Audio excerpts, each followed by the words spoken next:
नमस्कार दोस्तों, आपके अपने YouTube channel electrician theory to practical में आपका स्वागत है।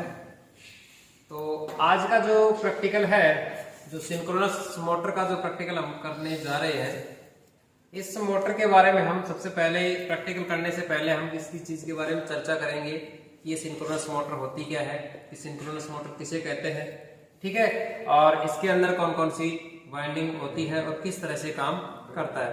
तो हमारे जो प्रैक्टिकल करने से पहले इसी चीज के बारे में हम चर्चा करते हैं। तो चलिए, तो देखिए सिंक्रोनस मोटर किसे कहते हैं। सबसे पहले ये चीज क्वेश्चन बनता है कि सिंक्रोनस मोटर किसे कहते हैं, क्योंकि ये सेकेंड ईयर का जो प्रैक्टिकल है, ठीक है, तो हमारे पास यही बात आती है कि सिंक्रोनस मोटर होती क्या है और किसे कहते हैं। तो सिंक्रोनस मोटर इसे कहते हैं कि जैसे मान लीजिए इसको हम क्या देते हैं, पहले सबसे पहले इलेक्ट्रिकल पावर देती है, ठीक है, क्या देते हैं इसको, इलेक्ट्रिकल पावर देते हैं, और यांत्रिक ऊर्जा हमारे को यानी कि मैकेनिकल जो पावर होती है वो आउटपुट में मिलती है। यानी कि हम कह सकते हैं कि इलेक्ट्रिकल एनर्जी को मैकेनिकल एनर्जी में जो एसी सर्किट यानी एसी सप्लाई देकर उसको क्या कर दिया जाए, परिवर्तन कर दी जाए, तो उसे हम क्या कहते हैं, सिंक्रोनस मोटर कहते हैं, ठीक है। और जैसे हमारे पास अल्टरनेटर होता है, उस अल्टरनेटर के तरह ही काम करती है। जो सिंक्रोनस मोटर होती है ना, वो अल्टरनेटर की तरह ही क्या करती है, काम करती है। और अल्टरनेटर के जो स्टेटर होता है उसी प्रकार से इसका भी स्टेटर होता है, उसका वो रोटर होता है, उसी प्रकार से सिंक्रोनस मोटर का भी रोटर होता है, ठीक है। तो देखिए, इससे पहले हम बात यहाँ पे करते हैं स्टेटर के अंदर जो हमारे पास फील्ड मैग्नेटिक होता है, यानी कि फील्ड वाइंडिंग होती है, और रोटर के ऊपर क्या होती है, आर्मेचर वाइंडिंग होती है। कैसी होती है, आर्मेचर वाइंडिंग होती है। तो उसी प्रकार से जैसे अल्टरनेटर काम करता है, यानी कि आउटपुट में हमारे को अल्टरनेटर क्या देता है, एसी देता है ना, उसी प्रकार से सिंक्रोनस मोटर भी क्या करती है, एसी सप्लाई पर ही क्या करती है, काम करती है, ठीक है। जैसे ये सिंक्रोनस स्पीड, जो सिंक्रोनस स्पीड का जो काम होता है वो ओनली हमारे पास NS बराबर 120 इंटू F/P होता है। यानी कि फ्रीक्वेंसी और 120 P के अकॉर्डिंग ही इसकी सिंक्रोनस स्पीड क्या होती है, काम करती है, उसी प्रकार से काम चलती है मोटर, ठीक है। अगर सिंक्रोनस स्पीड अगर हमारे को नहीं है तो हमारे पास फ्रीक्वेंसी और पोलों के अकॉर्डिंग ही क्या कर सकते हैं, फ्रीक्वेंसी को मजबूती या मजबूती ना कहकर इसकी जो स्पीड है ना उसको हम प्राप्त कर सकते हैं। देखिए, इसको हम देखते हैं कि जैसे मान के चलो इसके स्टेटर को हम क्या देते हैं, 3 फेज सप्लाई दी जाती है। क्या दी जाती है, इसको 3 फेज सप्लाई दी जाती है। और इसके जो रोटर होता है उस रोटर को क्या दी जाती है, डीसी पावर सप्लाई दी जाती है। क्या दी जाती है, डीसी पावर सप्लाई दी जाती है। क्यों डीसी क्यों देते हैं, क्योंकि काम तो एसी पे कर रहा है। क्योंकि इसकी स्टेटर पे कौन सी वाइंडिंग होती है, फील्ड वाइंडिंग होती है, और फील्ड वाइंडिंग को क्या देते हैं हम, 3 फेज सप्लाई दी जाती है। कौन सी, एसी सप्लाई दी जाती है, डीसी नहीं। डीसी तो केवल एक रोटर को दी जाती है जिसके ऊपर आर्मेचर वाइंडिंग होती है, ठीक है। अब देखिए, जैसे हमारे पास 3 फेज दिख रहे हैं आप लोगों को, R, Y और B, 3 फेज है ना मोटर के, है ना। तो इसी प्रकार से 3 फेज इसको हमारे पास ये जो टर्मिनल बॉक्स है, उस टर्मिनल बॉक्स में क्या कर रखा है, इसको कनेक्टेड कर रखा है। और इस टर्मिनल बॉक्स से कनेक्टेड होने के बाद में इसके स्टेटर के ऊपर लगा हुआ होता है जो हमारे पास फील्ड वाइंडिंग क्या होती है, और उसी फील्ड वाइंडिंग में क्या दी जाती है, सप्लाई दी जाती है। और जैसे इसे सप्लाई देंगे आप, तो इस फील्ड वाइंडिंग के अंदर क्या बनेगा, चुंबकीय फ्लक्स बनता है, यानी कि मैग्नेटिक फील्ड बनता है, ठीक है। और ये मैग्नेटिक फील्ड बनने का मतलब यहाँ पे ये है कि ये जो हमारे पास रोटर होता है, ठीक है, और ये रोटर काम नहीं करता है क्योंकि रोटर नहीं घूमता है, ठीक है। और लेकिन ये स्टेटर भी क्या करता है, घूमता हुआ प्रतीत हमारे को दिखाई देता है, कि ताकि हमारा सिंक्रोनस मोटर बन रही है। इस मोटर की जो खास बात क्या होती है, क्योंकि हमने थ्योरी में भी आप लोगों को पढ़ाया था कि सबसे ज्यादा पावर फैक्टर को सुधारने के लिए हम सिंक्रोनस मोटर का प्रयोग किया जाता है, करते हैं ना।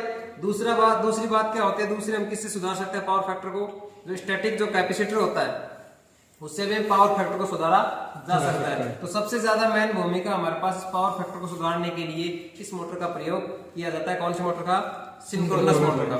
और ये जो मोटर होती है सिंक्रोनस, ये कैसी होती है, साइलेंट प्रकार की होती है ना, जैसे हम बोलते क्या कि जैसे तुल्यकालिक मोटर होती है ना, नॉन चालक, यानी कि जो नॉन स्टार्ट होती है। कहने का मतलब यहाँ पे ये है कि जैसे इसको सेल्फ स्टार्ट नहीं कहा जा सकता, सेल्फ स्टार्ट नहीं होती है, नॉन सेल्फ स्टार्ट होती है।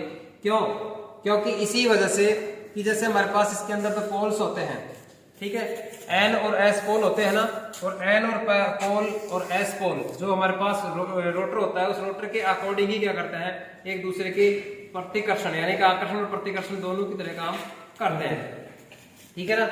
अगर जैसे मान के चलो एस, स्टेटर का भी एस होता है और किसका रोटर का भी एस एन होता है, तो वो क्या करता है, एक लॉकिंग की तरह काम करता है। आप लोगों ने पढ़ा होगा कि सिंक्रोनस इंडक्शन मोटर पढ़ा था। इंडक्शन मोटर के अंदर जो उसके रोटर के ऊपर खांचे कटे हुए होते हैं, कैसे होते हैं, तिरछे होते हैं ना, क्यों, क्योंकि एक लॉकिंग की तरह काम करता है वो, ठीक है। तो इसी वजह से आज हम इस सिंक्रोनस मोटर के बारे में हम चर्चा कर रहे हैं। तो इसकी जो खास बात होती है ना, एक सिंक्रोनस स्पीड प्राप्त करने के लिए होती है, ठीक है। ये सेल्फ स्टार्ट नहीं होती है ऑटोमेटिकली, क्योंकि धक्का लगाने के लिए हमारे पास रोटर होता है।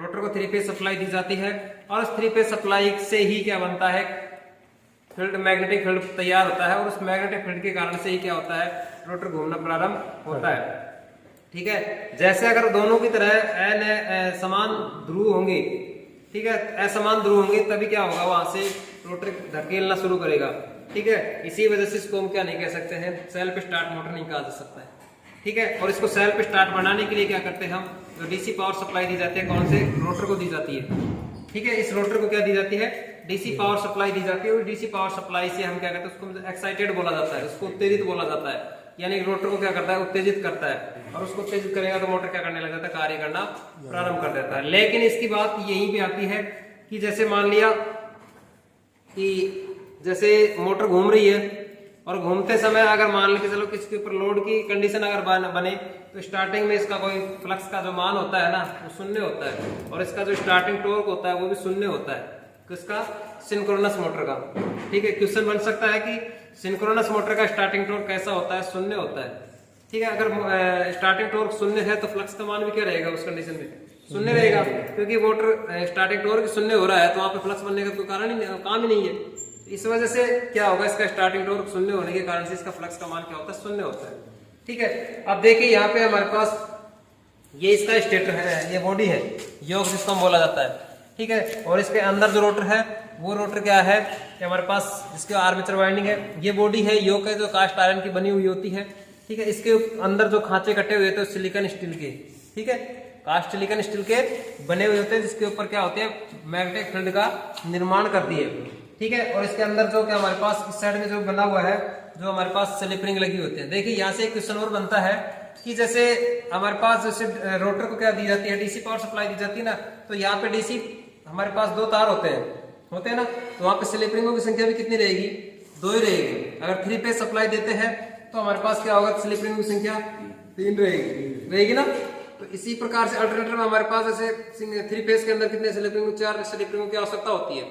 और जैसे जैसे अल्टरनेटर होता है जिसमें डीसी पावर सप्लाई दी जाती है, उसको एक्साइटेड किया जाता है, उसके अंदर 2 स्लिप रिंग लगी हुई होती है ना। इसी वजह से इस सिंक्रोनस मोटर की जो खास बात यही होती है कि इसके अंदर 2 स्लिप रिंग लगी हुई होती है, और 3 भी हो सकती है, वो कंडीशन के हिसाब से होगी, ठीक है ना। अगर इसको एक्साइटेड किया जा रहा है, तो सेल्फ स्टार्ट बनाया जा रहा है, तो उसको क्या करेंगे, 2 स्लिप रिंग की आवश्यकता होगी, ठीक है। तो यहाँ पे हमारे पास ये शाफ्ट है, क्या है, ये शाफ्ट है, और ये हमारे पास इसका फैन है, जिसको हम क्या बोलते हैं, कूलिंग फैन, जिसको मोटर को ठंडा किया जाता है, ठीक है। और ये हमारे पास इसका राइजर होता है, जो पीछे वाला जो बेरिंग वाला हिस्सा होता है, ठीक है, जिसको हम पीछे का जो हिस्सा होता है इसको फ्रंट होता है, और ये हमारे पास होता है बैक होता है, ठीक है ना। तो देखिए हम आज का इसी प्रैक्टिकल में इस मोटर को क्या करते हैं, चालू, हमने इसी प्रैक्टिकल में हमने ये देखा है कि मोटर किस तरह से काम करती है और इसकी स्ट्रक्चर कैसी होती है, ठीक है ना। तो अब इसको हम मोटर को चालू करके देखते हैं। ये हमारे पास इसका पैनल है, इस पैनल के ऊपर हमारे पास ये वोल्टमीटर लगा हुआ है, ये इसका एमीटर लगा हुआ है, और ये हमारे पास क्या है, एमीटर लगा हुआ है, ये वोल्टमीटर लगा हुआ है। हमारे पास इसको लोड के ऊपर डिपेंड किया जाता है, जैसे हमारे पास लोड जोड़ेंगे इसके अंदर, ठीक है भाई। तो मोटर को देखिए, हम चालू करके देखते हैं, तो हमारे पास ये मोटर काम करना शुरू कर रही है, तो इसके ऊपर लोड, ये हमारे पास सप्लाई है, 3 फेज सप्लाई 400 वोल्टेज ले रही है, और ये हमारे पास लोड ले रही है कितना, 4.5 एम्पीयर ले रही है, ठीक है। तो इसी प्रकार से इजी हमारे पास मेजर नहीं कर सकते, क्यों, अगर इसके ऊपर लोड डालेंगे कोई बात होगी, ठीक है। और इसको करिए यही के ऊपर, तो ये हमारे पास इसकी स्पीड है। देखिए इसकी खास बात एक चीज और होती है कि इस मोटर की जो स्पीड होती है ना, वो एक नियत घूर्णन गति पर कार्य करता है, ठीक है। यह 1500 आरपीएम पे काम करती है, ना तो 1501 होती है, ना 1499 होती है, समझ गए बात को, क्योंकि हमेशा एक नियत घूर्णन गति पर काम करती है। नॉन साइलेंट होती है, आवाज भी कमी करती है और काम भी आराम से करती है। जैसे भारी सामान या अट्रैक्शन कार्य में इसका प्रयोग किया जा सकता है। ठीक है, आज का ये प्रैक्टिकल था हमारे पास जो सिंक्रोनस मोटर का। ठीक है, तो समझ में आ गया होगा। ठीक है, अगर फिर भी अगर किसी प्रकार के डाउट हो तो आप नो टेंशन होके या निसंकोच होके आप आराम से इस चीज का क्वेश्चन कर सकते हो। ठीक है भाई। टॉर्क का मान इसका और फ्लक्स का जीरो ही क्यों होता है? टॉर्क मान क्यों होता है? क्योंकि इसका जो रोटेटिंग जो स्टार्टिंग टॉर्क होता है ना, जैसे मान लिया कि मोटर को हम स्टेटर को सप्लाई दे रहे हैं, कौन सी 3 फेज सप्लाई दे रहे हैं। ठीक है, और रोटर को क्या देते हैं हम, हमारे पास रोटर काम नहीं करता है। अब इसके अंदर मैग्नेटिक स्टेटर के ऊपर जो मैग्नेटिक फील्ड होता है ना, मैग्नेटिक फील्ड निर्माण होता है, उस मैग्नेटिक फील्ड के कारण से ही क्या होता है, रोटर घूमने की कोशिश करता है। लेकिन वो भी चीजें कंडीशन होती है वहां पे कि जैसे हमारे पास पोल्स लगे हुए होते हैं, एन और एस पोल होते हैं ना। अगर स्टेटर के और रोटर के पोल दोनों सेम होंगे ना, तब वो क्या करने लगेगा, घूमना प्रारंभ करता है। ठीक है, अगर जब कंडीशन हाफ साइकिल के अंदर होता है ना, तो रोटर नहीं घूमेगा। अगर साइकिल मतलब कभी एक बार डाउन आता है, एक बार चढ़ता है। ठीक है, तो ये हाफ साइकिल एक बार तो पीछे की तरफ घूमेगा, एक आगे की तरफ घूमेगा। तो जब तक पूरा उसका साइकिल पूरा कंप्लीट नहीं हो जाता है ना, तब तक इसका स्टार्टिंग टॉर्क नहीं बन पाएगा। इसी वजह से इसका स्टार्टिंग टॉर्क शून्य होता है। जब तक उसकी घूर्णन गति यानी कि रोटर की और स्टेटर की दोनों सेम नहीं हो जाए ना, तब तक काम नहीं करेगा, रोटर नहीं घूमेगा। और नहीं घूमेगा तो इससे पहले तो इसका स्टार्टिंग टॉर्क कैसा रहेगा, शून्य रहेगा। और फ्लक्स भी नहीं बना पाएगा, फ्लक्स का मान भी क्या रहेगा, शून्य रहेगा। तो जब तक स्टेटर और रोटर का दोनों का सेम नहीं हो जाए ना, तब तक काम नहीं बनेगा, तब तक घूमेगा नहीं। तभी तो इसको हम कहते हैं कि सिंक्रोनस स्पीड बोलते हैं। लेकिन हमारे को जो स्टेटर है ना, इसका स्टेटर भी आप लोगों को ऐसा लगेगा कि स्टेटर भी घूम रहा है, घूमता हुआ प्रतीत दिखाई देता है ये, लेकिन हालांकि घूमता नहीं है ये। समझ गए? तो इस वजह से इसकी जब तक लॉकिंग सही तरीके से नहीं बन पाती है, मैग्नेटिक फील्ड नहीं बन पाता है, तब तक काम नहीं होगा। ठीक है, तो आज का ये प्रैक्टिकल था, समझ में आ गया होगा आदित्येंद्र, सॉरी। ठीक है, चलिए, तो आप इस चैनल पे नए हो तो आप चैनल को सब्सक्राइबर, लाइक और शेयर जरूर करिए भाई। ठीक है, अपने यार दोस्तों के साथ क्या करें, इसको शेयर करें ज्यादा से ज्यादा, ताकि हम अब इसी प्रकार के प्रैक्टिकल आपको इसी चैनल के ऊपर उपलब्ध कराते रहिए। ठीक है, आपका जो भी सजेशन है आप अपने कमेंट बॉक्स में डालिए, ताकि इसी प्रकार से हम आगे बढ़ाते हुए चलते हैं। कल का जो प्रैक्टिकल होगा हमारा, जो KCL का प्रैक्टिकल होगा, ठीक है, देखना ना भूले। ठीक है भाई, धन्यवाद, जय हिंद।